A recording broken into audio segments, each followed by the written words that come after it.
So I read this book by the psychologist Jonathan Haidt, and basically he outlines the 10 key rules to achieve a happy or a good life. So let me save you 10 hours of reading with this video and tell you the rules. The first rule is to basically know that you are two people.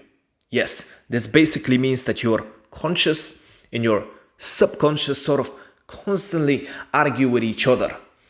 Haidt equates this to a man riding an elephant.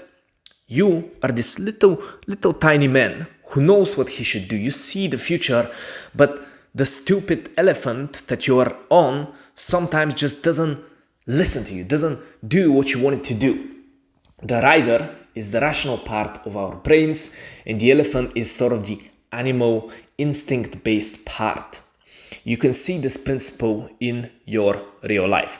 Have you ever wanted to do something, but your brain just doesn't let you? You want to stop scrolling, but you just can't. You want to go work out, but you just feel way too lazy. This is the conflict between the conscious and the subconscious parts of your brain. And this is the first rule, just to have the basic self-awareness, to know that this is how your mind works. Now, the second rule is to learn self-control. Learn control of the mind. We do basically what our minds tells us to do, because that's all we have. We just have our minds. Now, either your mind controls you, so you do mindless actions that do not actually help you in life, or you control your mind and you do the right things that get you closer to your goals.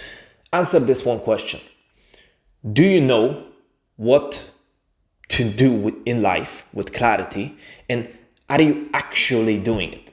If the answer is no, then you lack mental control. You don't control your mind. The way we can gain control is through our thoughts, right? See, emotions affect our thoughts, but our thoughts also affect our emotions. If we want to take control of the big elephant that we are riding, we must simply implant the right thoughts in his head until he complies.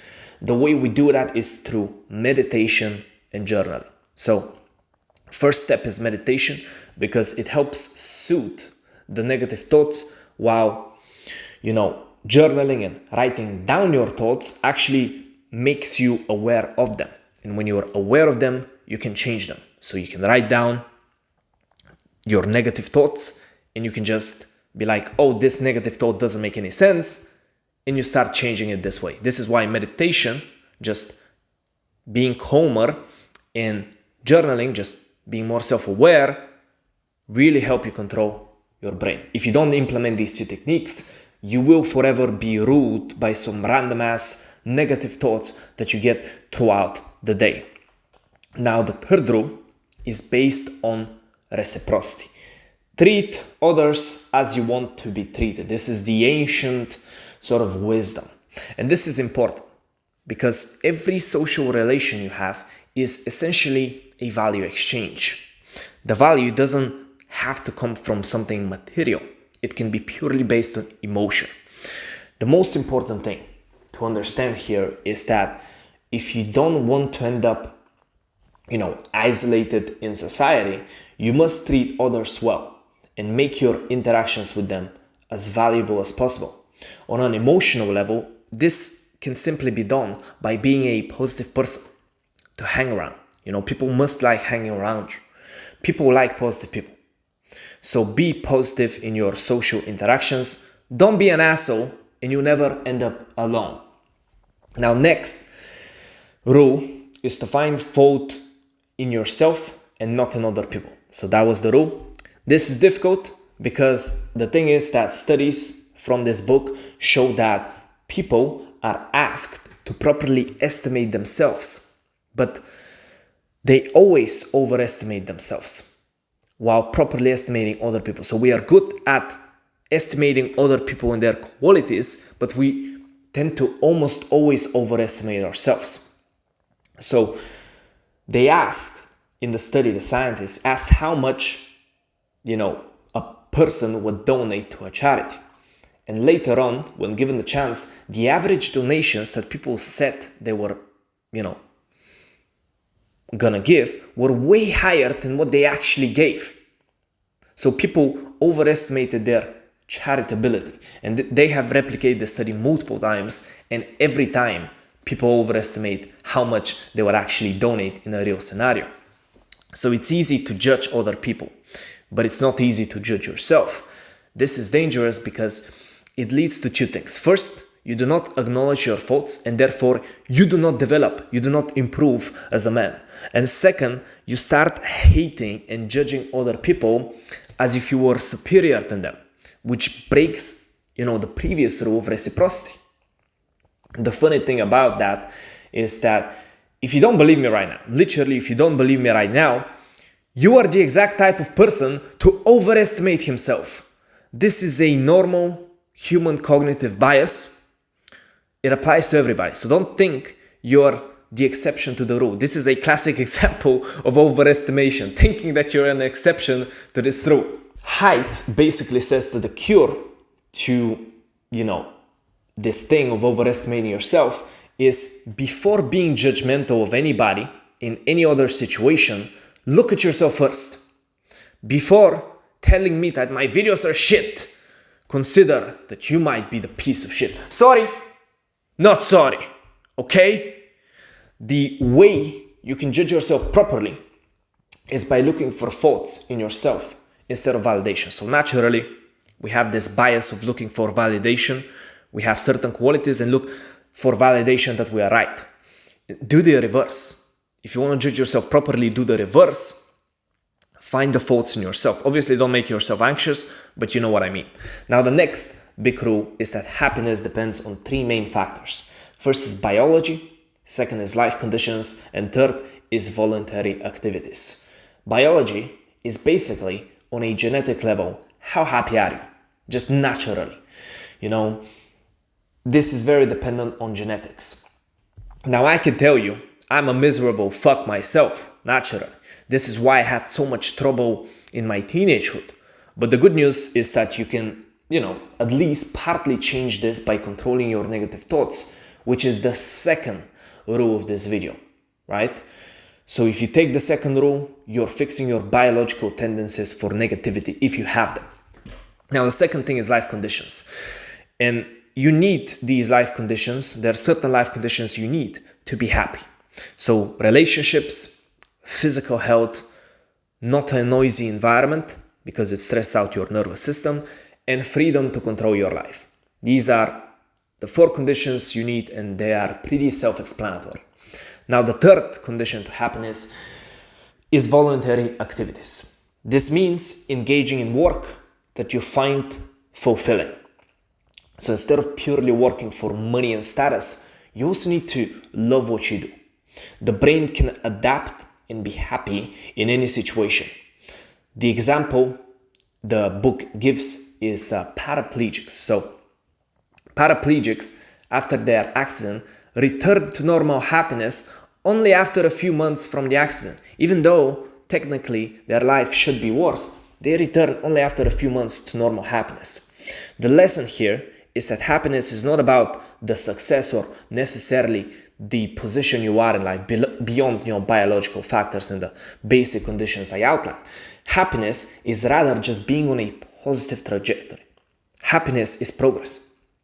A paraplegic making progress in physical recovery and regaining some of his movement will be much happier than a billionaire who is losing progress and is losing some wealth because the paraplegic is on a positive direction, on a positive trajectory. So this is the irony. Life is not necessarily about the end, situation you find yourself in, but more whether you're actually making progress. So you'll be happy no matter what position you are in life. You'll be happy just to be making progress. So the takeaway is find meaningful work through purpose and make sure you're making progress all the time. This is the takeaway. And this is exactly what I can teach you in my newly created Skool community. Link in the description. I can help you find your purpose, start making progress. Shameless plug! The sixth rule is that love is essential. Love and attachment are primary needs for the mammal. We are mammals. Now, scientists found this out when conducting a study with little monkeys, okay? They placed two fake mothers, one made of cold sort of metal, but with milk coming out of a tube, and the other mother with sort of warm fur, but with no milk coming out. So the monkeys spend their time, most of their time, with their warm fur mother and only visited the metal mother when they needed to eat. This is also true for humans. We need love as mammals. Love is a primary need, just like food is, so you cannot ignore social life. However, you must not confuse passionate with companionate love. This is the important part. Passionate love is that period when everything is rosy. It's about sex, but it's only temporary, and if you rely on that, you'll be disappointed because it just goes away. Now instead, focus on companionate love, which is much more just about liking the other person mentally. This love only grows with time, and it's not as intense, but it is sustainable. Couples that get together do so because of passionate love. So the start, it's always about passionate love, but couples only stay together because of companionate love. So if your parents are together, it's because they have companionate love. Their passionate love is long gone. It only happens at the start. Now, the seventh rule is that no matter what you do, adversity will happen. So you must learn to deal with it properly. Now, the biggest mistake is to let the pain and the difficult parts of your life get you down to the point of giving up. This is how black pillars and incels happen. They can't face the adversity of life, so they give up and they start fucking coping. Now, there are two steps to dealing with adversity. First is to give it meaning. Our consciousness, our brain constantly creates stories about our lives. This is how we give ourselves meaning. Now, if we want to deal with the suffering, then we must give it meaning as well. And we need to weave it into our life story. If you say you're depressed for nothing, you will forever stay depressed. Your suffering has no meaning and you'll forever stay depressed. But if you say you're depressed, but that will allow you to improve your story, then the depression turns from something insurmountable to just an obstacle in your story that you can easily overcome. The second part of dealing with adversity is to just keep going. Take actions to fix the problems instead of feeling sorry for yourself. I felt sorry for myself for years that, in high school I had social anxiety, things like that. But I took the actions. When I actually took the actions, that's when I fixed the problems quickly. When I felt sorry for myself, I didn't make any progress. So don't feel sorry for yourself. Instead, take the actions to fix your problems. This is how you handle adversity. Now, the eighth rule is about virtue and being a good person. Now, the first way to do that is to just stop looking for pure evil. Haidt, the psychologist, urges us to realize that while there can be evil actions, no human is truly evil. Everybody thinks that they are the good guys. Never forget that Hitler thought that he was saving the world. The reason we should avoid looking for this pure evil people is because we start doing evil ourselves when we see other people as evil. This is how the Nazis justified the Holocaust. They saw Jews as evil, and this is why they did the evil. But this is the problem, you see. Ironically, from seeing evil everywhere, they became the most evil. Whereas in reality, pure evil doesn't actually exist. That's where prejudice, discrimination, and even genocide come from. Just thinking that pure evil exists. You should strive to prevent evil actions, like people doing evil towards you. You should strive to prevent that, but just avoid prejudice and avoid treating people as if they're pure evil, because you become evil yourself. Now, the second way to virtue is purely practice. So studies show that telling somebody that something is right or wrong made no difference in whether they actually took the right actions in a real life scenario. So they told somebody that something is right, and then they exposed them to that scenario, and then it made no difference whether somebody knew that that was right or not. It made no difference in their actions, which is shocking, right? This means that simply knowing that something is right doesn't increase the actual likelihood you're to do the right thing. If you want to be a good person, you have to practice. It's down to discipline. Write down a list of moral principles. This is what you can do.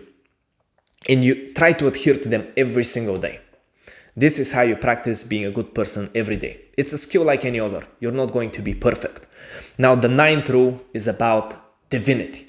Regardless of whether you believe in God or not, we all have this feeling of the divine, right? This feeling guards us from decadence and from degeneracy and things like that. It makes us better people. This is why we have this feeling.